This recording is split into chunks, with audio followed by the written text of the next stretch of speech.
procedure of sizing the supply breaker and conductors for crane and hoist systems as a whole is generally correct. However, it is important to note that the National Electrical Code, also known as NEC, does not specifically define skids or pre-wired systems. Article 610 focuses on the electrical components and wiring of crane and hoist systems, including motors, controllers, braking systems, wiring methods, and overcurrent protection. Section 610.11 does mention branch circuits for supplying power to the crane or hoist system. However, this refers to the circuits within the system itself, not the supply circuit from the electrical panel. The approach of sizing the supply breaker and conductors for the crane or hoist system as a whole is acceptable. Base the sizing on the power requirements specified by the vendor and follow the applicable requirements of Article 430, which covers motors, motor circuits, and controllers. Consider these specific points for pre-wired systems. Firstly, verify that the system is listed or labeled by a recognized testing laboratory. Secondly, ensure that the wiring within the system meets National Electrical Code requirements. Thirdly, coordinate with the vendor to determine any special installation or maintenance requirements. Treating crane or hoist systems as skids and sizing the supply circuit based on the vendor's specifications is generally acceptable. However, it is essential to carefully review the applicable sections of Article 610, specifically 610.11, to ensure compliance with the specific requirements for these systems. Article 430 of the National Electrical Code provides comprehensive guidelines for the installation and protection of motors, motor circuits, and motor controllers. Understanding the requirements outlined in Article 430 is crucial for ensuring the safe and reliable operation of electrical systems involving motors. Article 430 covers various aspects of motor installations, including conductor sizing, overcurrent protection, motor control circuits, and motor disconnecting means. Section 430.22 addresses the minimum ampacity of conductors that supply a single motor. The conductors must have an ampacity of not less than 125% of the motor's full load current rating as determined by the tables in Article 430. This ensures that the conductors can safely carry the motor's normal operating current and provides a safety margin for overload conditions. For example, if a motor has a full load current rating of 20 amps, the conductors supplying the motor must have an ampacity of at least 25 amps, which is 125% of 20 amps. Section 430.24 provides guidelines for sizing conductors supplying several motors or a motor and other loads. The ampacity of the conductors must be sufficient to carry the sum of the full load current ratings of all their motors, plus 25% of the highest rated motor in the group, plus the ampacity of any other loads that may be connected to the circuit. This ensures that the conductors can handle the combined load of all the motors and other equipment connected to the circuit. For example, if there are 3 motors with full load current ratings of 10 amps, 15 amps, and 20 amps, respectively, and a non-motor load of 5 amps, the conductors must have an ampacity of at least 10 amps plus 15 amps plus 20 amps, plus 25% of 20 amps, plus 5 amps, which equals 55 amps. Article 430 provides detailed requirements for the overcurrent protection of motors and motor circuits. Overcurrent protection devices, such as fuses and circuit breakers, are designed to protect the motor and circuit components from damage due to overloads and short circuits. Section 430.52 specifies the maximum rating or setting of overcurrent protection devices for motor circuits. The maximum rating or setting depends on the type of motor, the type of overcurrent protection device, and the motor's starting current characteristics. In general, the overcurrent protection device must be capable of handling the motor's starting current without tripping, while still providing adequate protection against overloads and short circuits.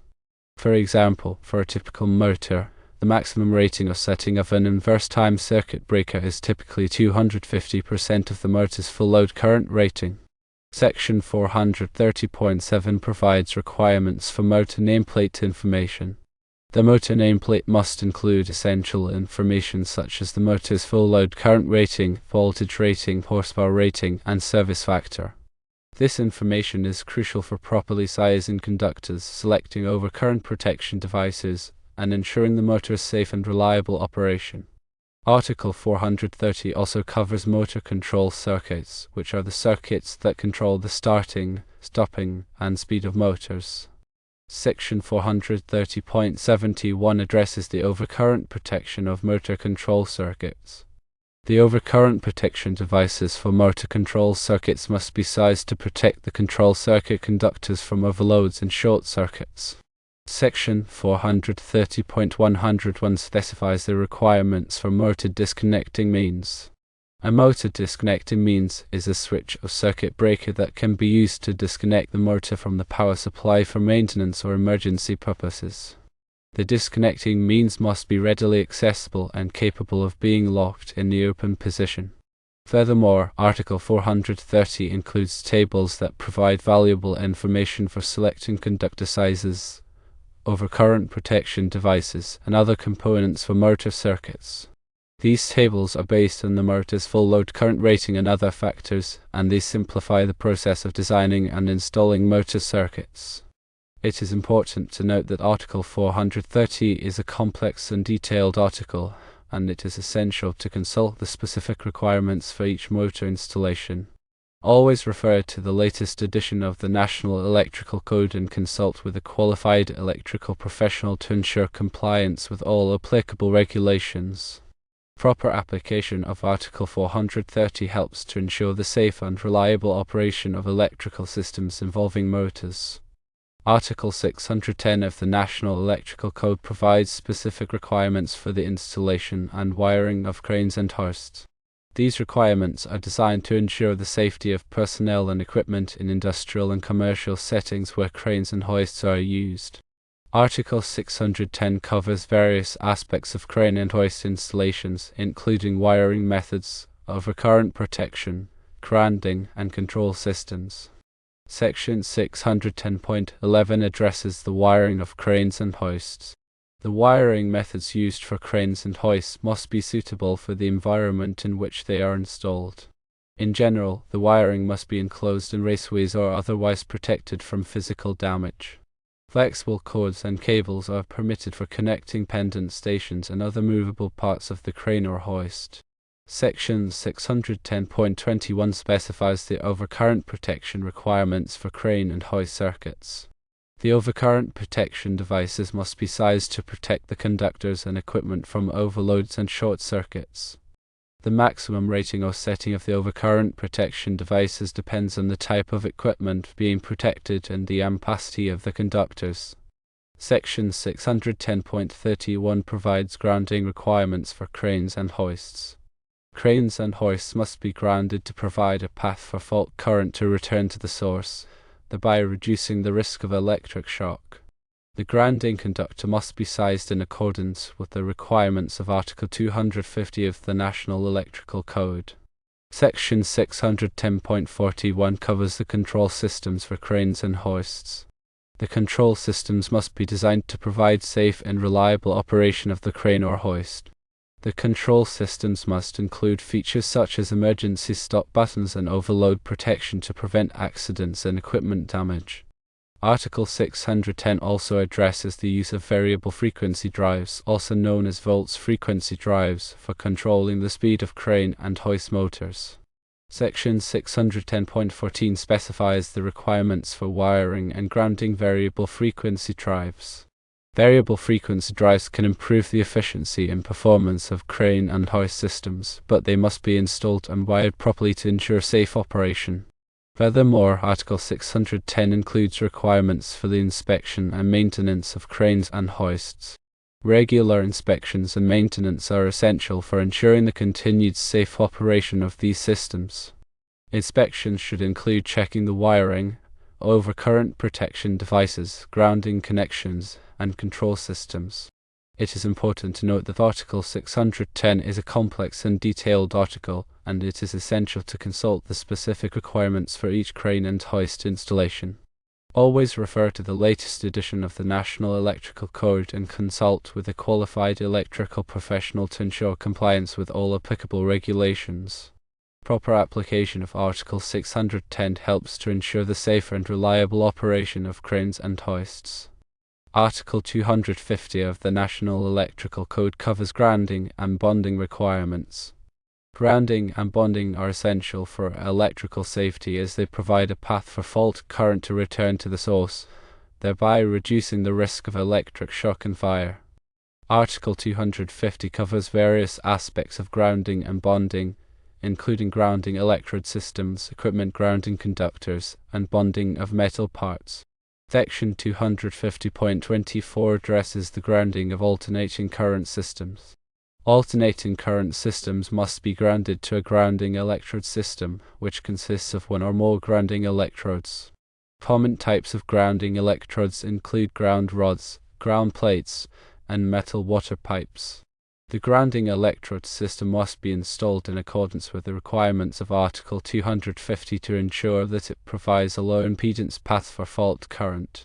Section 250.118 specifies the types of equipment grounding conductors that are permitted for use in electrical systems.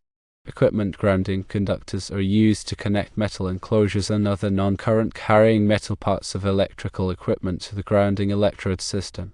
Permitted types of equipment grounding conductors include copper conductors, aluminum conductors, and rigid metal conduit. The equipment grounding conductor must be sized in accordance with the requirements of Article 250 to ensure that it can safely carry fault current.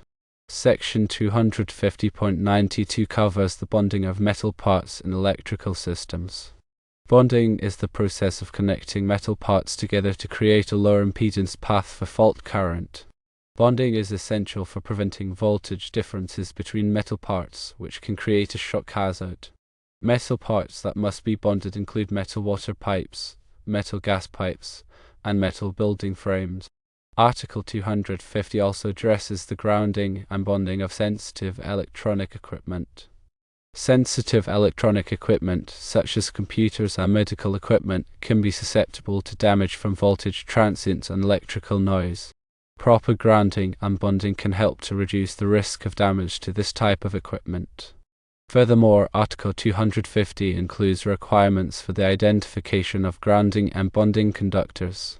Grounding and bonding conductors must be identified by their color or by other markings to ensure that they can be easily distinguished from other conductors.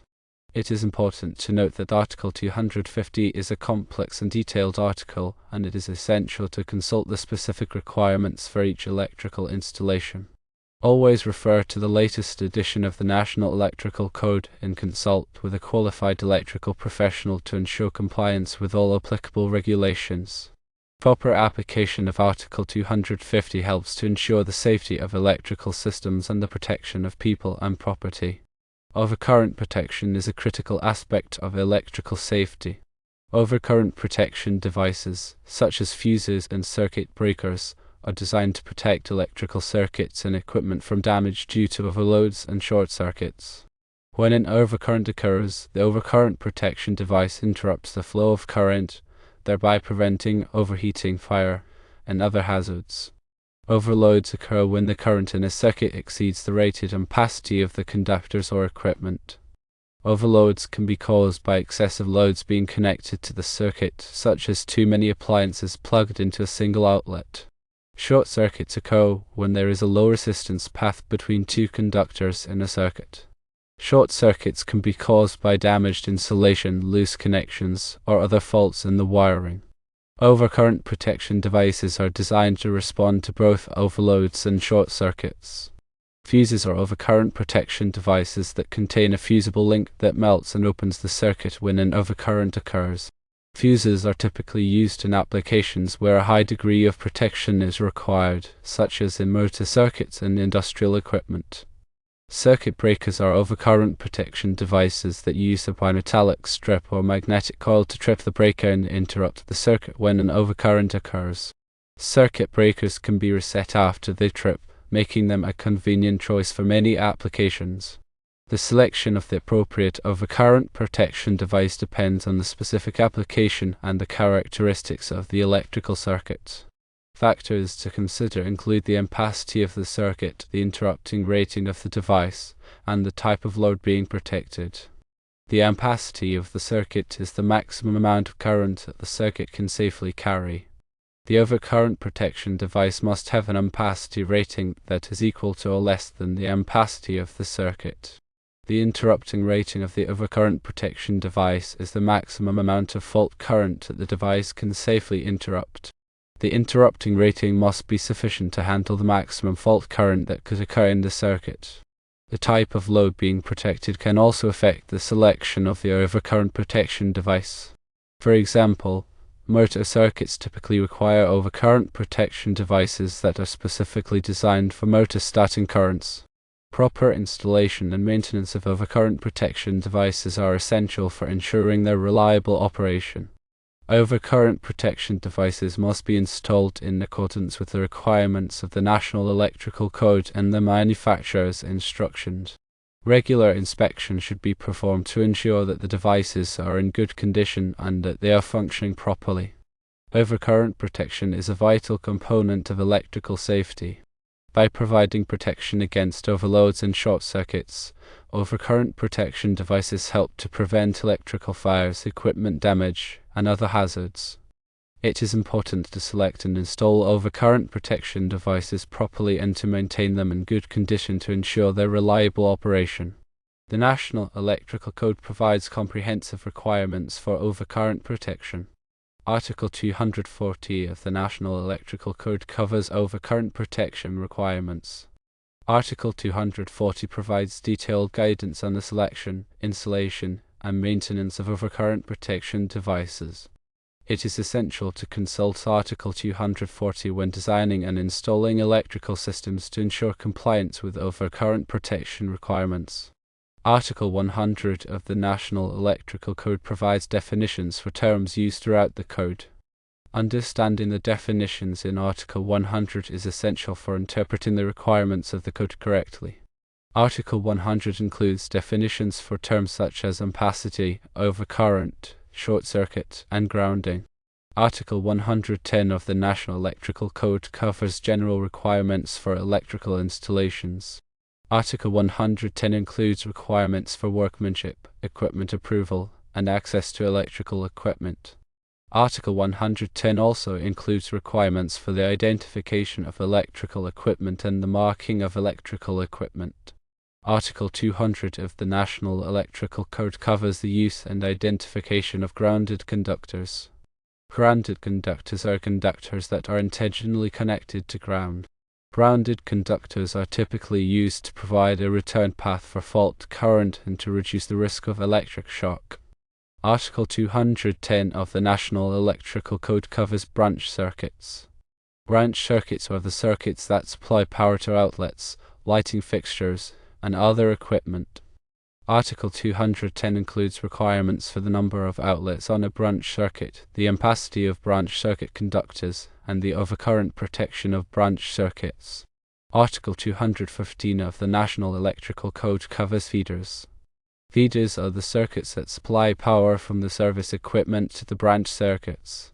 Article 215 includes requirements for the ampacity of feeder conductors and the overcurrent protection of feeders.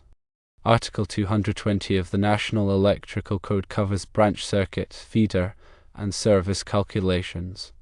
Article 220 provides methods for calculating the load on branch circuits, feeders, and services. These calculations are used to determine the required ampacity of conductors and the size of overcurrent protection devices. Article 225 of the National Electrical Code covers outside branch circuits and feeders. Article 225 includes requirements for the installation of conductors and equipment outdoors. Article 230 of the National Electrical Code covers services. Services are the conductors and equipment that supply power from the utility to the building. Article 230 includes requirements for the size of service conductors, the overcurrent protection of services, and the grounding of services. Article 300 of the National Electrical Code covers general requirements for wiring methods and materials. Article 300 includes requirements for the installation of conductors in raceways, cables, and other wiring methods. Article 310 of the National Electrical Code covers conductors for general wiring. Article 310 includes requirements for the ampacity of conductors, the installation of conductors, and the marking of conductors. Table 310.16 provides ampacity ratings for insulated conductors rated 0 through 2000 volts. These ampacity ratings are based on the conductor size, insulation type, and ambient temperature. The table provides ampacity ratings for conductors installed in various raceways and in free air. It is important to use the correct ampacity rating for the conductor to ensure that it can safely carry the intended load. Adjustments to the ampacity ratings in Table 310.16 may be necessary based on the number of current-carrying conductors in a raceway or cable.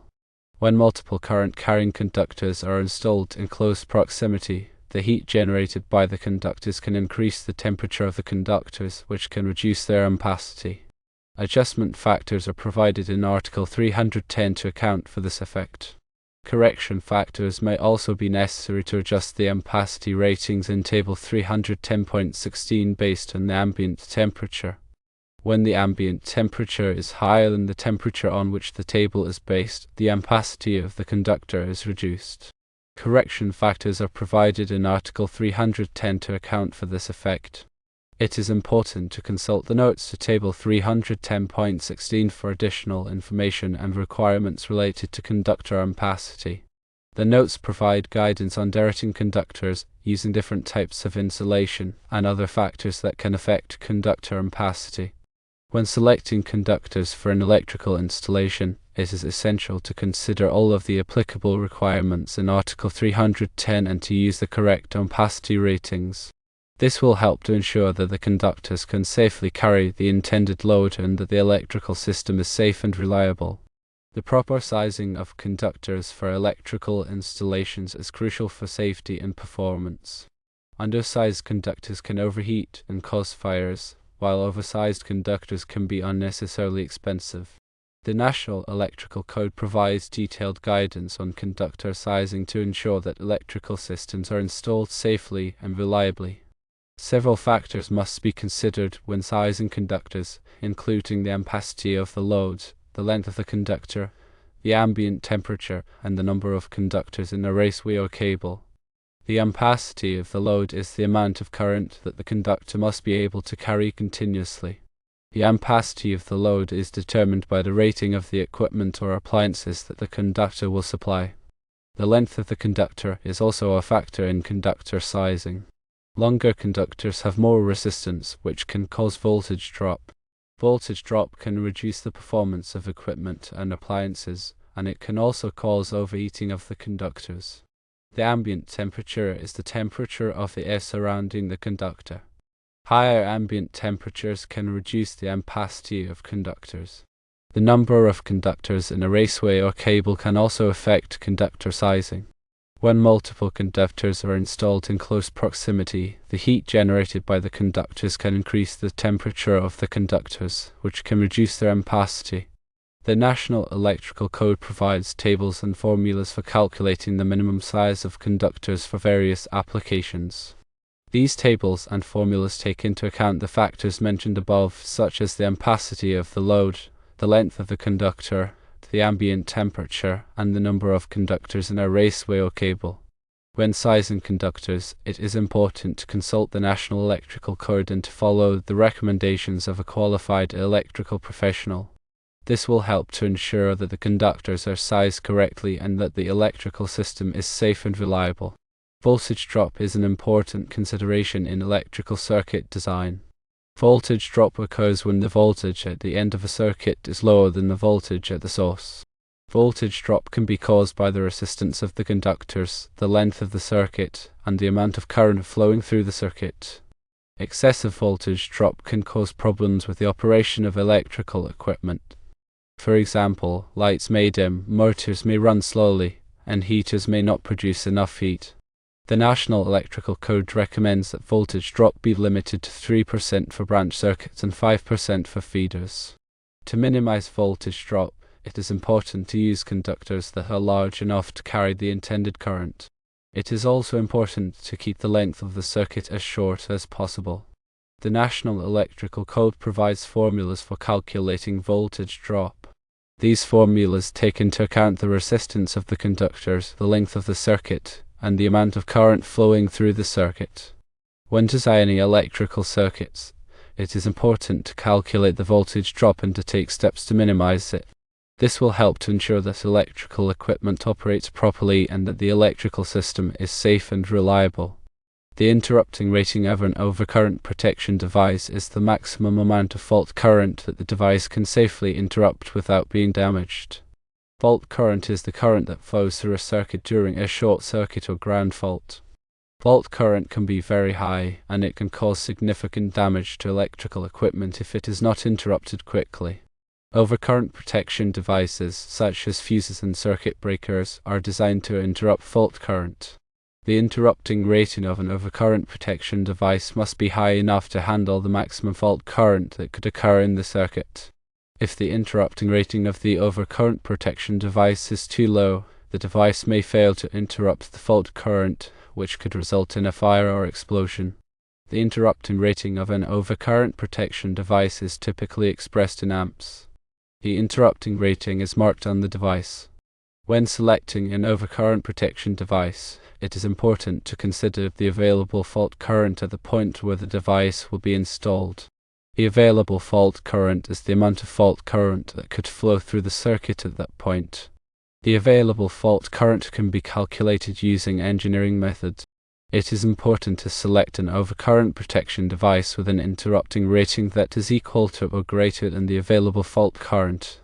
This will help to ensure that the device can safely interrupt fault current and protect the electrical system from damage. The National Electrical Code provides guidance on selecting overcurrent protection devices with appropriate interrupting ratings. The code requires that overcurrent protection devices be selected and installed in accordance with their interrupting ratings. Coordination of overcurrent protection is the process of selecting and coordinating overcurrent protection devices so that the device closest to the fault will trip first, while other devices upstream remain closed. This helps to minimize the extent of the outage and to prevent unnecessary tripping of overcurrent protection devices.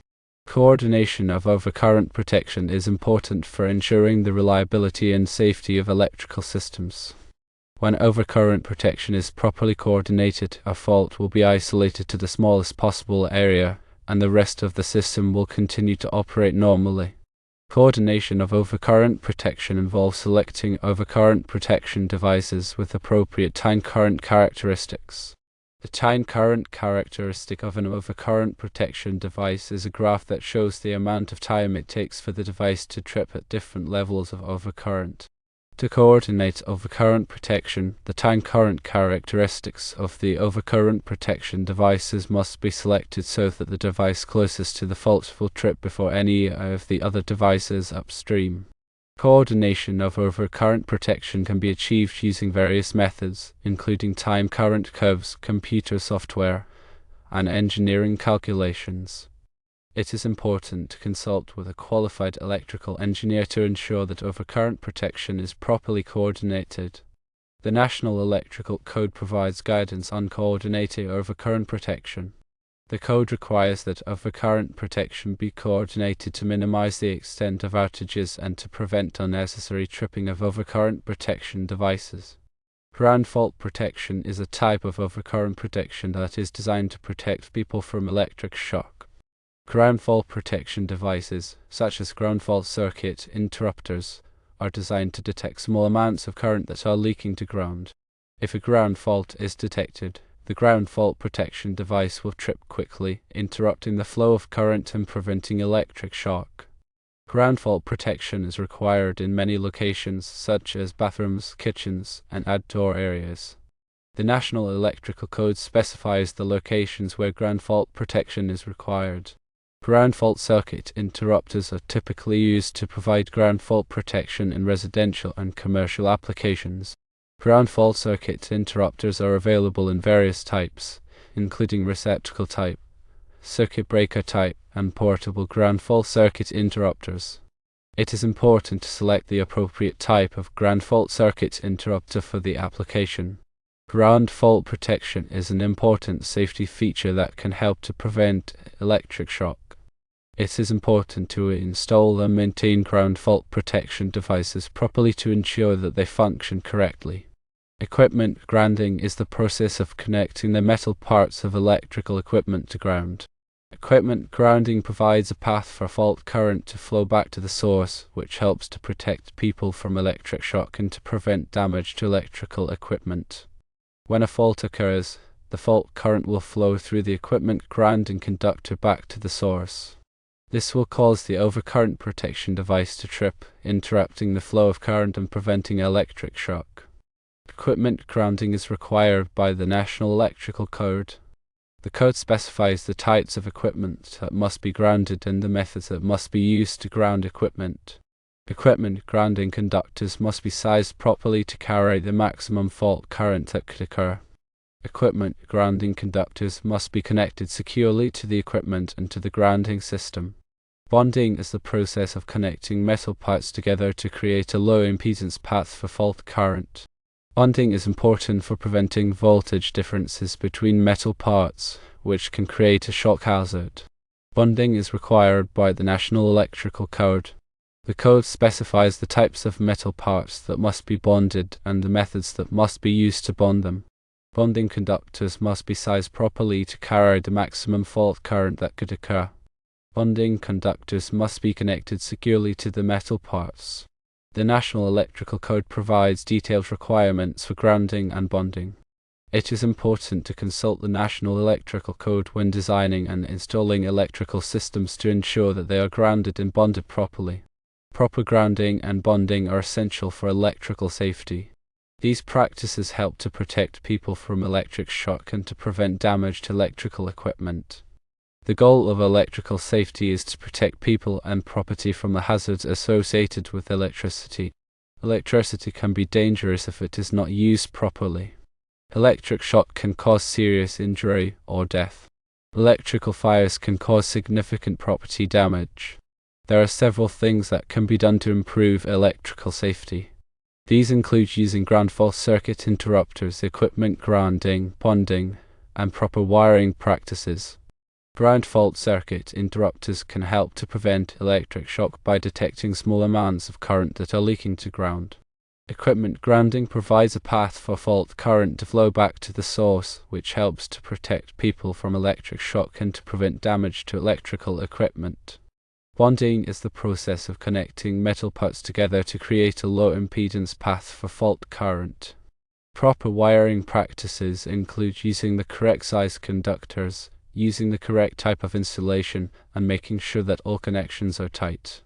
It is also important to inspect electrical equipment regularly for damage. Damaged electrical equipment should be repaired or replaced immediately. The National Electrical Code provides detailed requirements for electrical safety. It is important to consult the National Electrical Code when designing and installing electrical systems to ensure that they are safe. Electrical safety is everyone's responsibility. By following safe electrical practices, we can help to protect ourselves and others from the hazards associated with electricity.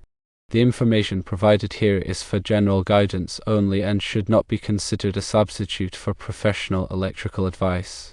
Always consult with a qualified electrical professional for specific electrical needs and to ensure compliance with all applicable electrical codes and regulations.